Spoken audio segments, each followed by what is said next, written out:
कोणता मोर्चा काढला त्यांनी? अंबरडा म्हणजे काय? हुरडा होता तिकडे. अच्छा अच्छा अच्छा, जनावरांसारखा अंबरडा फोडायचा. त्यांना कोणी थारा देणार नाही.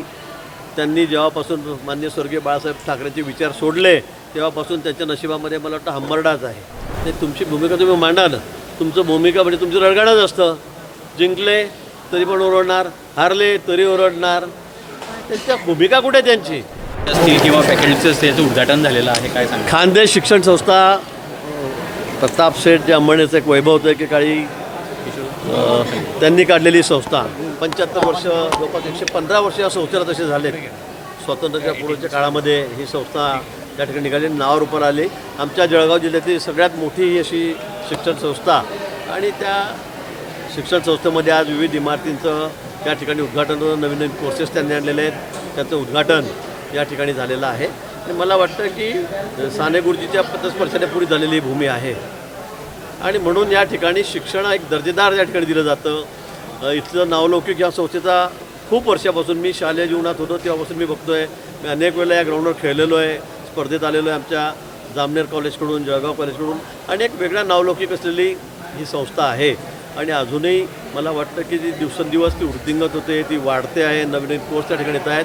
जवळपास 16,000 विद्यार्थी या शिक्षण संस्थेमध्ये शिक्षण घेत आहेत.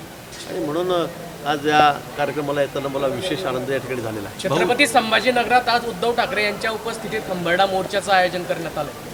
त्यांचं कामच आहे सध्या उद्धवजींचं, कारण ते विरोधी पक्षामध्ये आहेत. कोणता मोर्चा काढला त्यांनी? अंबरडा म्हणजे काय? हुरडा होता तिकडे. अच्छा अच्छा अच्छा, जनावरांसारखा अंबरडा फोडायचा. चालेल, तर त्यांना तेच काम आता योग्य आहे मला असं वाटतं.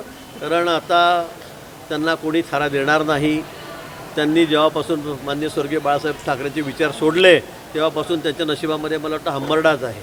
संजय राऊतांनी आज म्हटलेलं आहे की सर्वपक्षीय नेते मुख्य निवडणूक आयुक्तांना भेटणार आहेत. भाजपच्या देवेंद्र फडणवीसांनी देखील यामध्ये सहभागी व्हा असं त्यांनी म्हटलं. कशासाठी? 14 तारखेला आपली आपली मतं भूमिका मांडायची या संदर्भामध्ये. ते तुमची भूमिका तुम्ही मांडा ना. तुमचं भूमिका म्हणजे तुमचं रडगाणच असतं. जिंकले तरी पण ओरडणार, हारले तरी ओरडणार. त्यांच्या भूमिका कुठे त्यांची? त्यांना आता आयुष्यभर हरायचंच आहे आणि त्यांना अंबरडेच फोडायचे आहे. आणि त्यांनी फक्त सगळं जे त्याचं खापर आहे ते तर माहिती आहे, मग ते राष्ट्रपतीवर फोडतात, राज्यपालावर फोडतात, पंतप्रधानावर फोडतात. निवडणूक आयोग आहे, सर्वोच्च न्यायालय आहे, उच्च न्यायालय, सर्वांवर ते फोडत असतात. त्यामुळे तुमचं काय म्हणणं ते तुम्ही जाऊन सांगा. भाऊ, ठाकरेंचा ब्रँड जो आहे तो सर्वांचा बँड वाजवणार आहे असं उद्धव ठाकरे म्हटले. संभळेल, इलेक्शनमध्ये कळेल. आता काय 2च महिने राहिलेत तर सगळे निकाल यायला. 2-2.5 महिने राहिलेत. जानेवारीपर्यंत मला वाटतं सगळ्या निवडणुका होतील आणि निकाल येतील. त्यावेळेला कोणाचा बँड वाजतो आणि कोणाचा ढोल फुटतो ते कळेल. काँग्रेसचे हर्षवर्धन सपकाळ जे काँग्रेसचे त्यांनी म्हटलं की गोडसेंनी जशी गांधीजींची हत्या केली त्याच पद्धतीने जे आहेत देवेंद्र फडणवीस हे शांत डोक्याने समाजामध्ये जातीमध्ये भांडणं लावत आहेत. काय बोलावं त्यांच्याबद्दल? मी काँग्रेसच्या अध्यक्षाबद्दल काय बोलावं?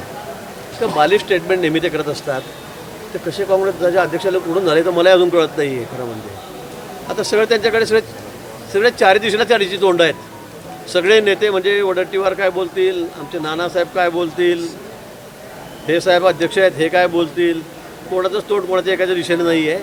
वाटेल ते तोंडात येईल ते बोलतात, वाटेल तसं म्हणजे सगळे भरकटलेलं जी आजसारखी अवस्था काँग्रेसची झालेली आहे. मला काल चोपड्यात वादग्रस्त वक्तव्य केलं आहे बाबासाहेब पाटलांनी की शेतकरी म्हणजे लोकांना कर्जमाफीचा नाद लावू नका.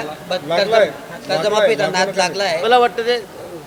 मला वाटतं त्यांनी त्याबद्दल दिलगिरी व्यक्त केलेली आहे. मला जे समजलं ते मला माहीत नाही. मी रात्री 2 वाजता धुळ्याला आलो, नाशिकहून सकाळी इथे आलो. पण मला असं वाटतं की त्यांनी अवधानाने त्यांच्याकडून बोललं गेलेलं आहे.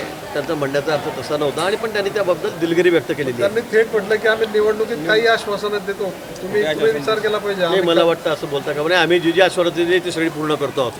आम्ही अगदी लाडक्या बहिणीपासून अनेक जण खूप ओरडलेत की आता फक्त निवडणुकीपुरतं आहे. आम्ही शेतकऱ्यांना सुद्धा 12,000 रुपये वर्षाला देतो आहे.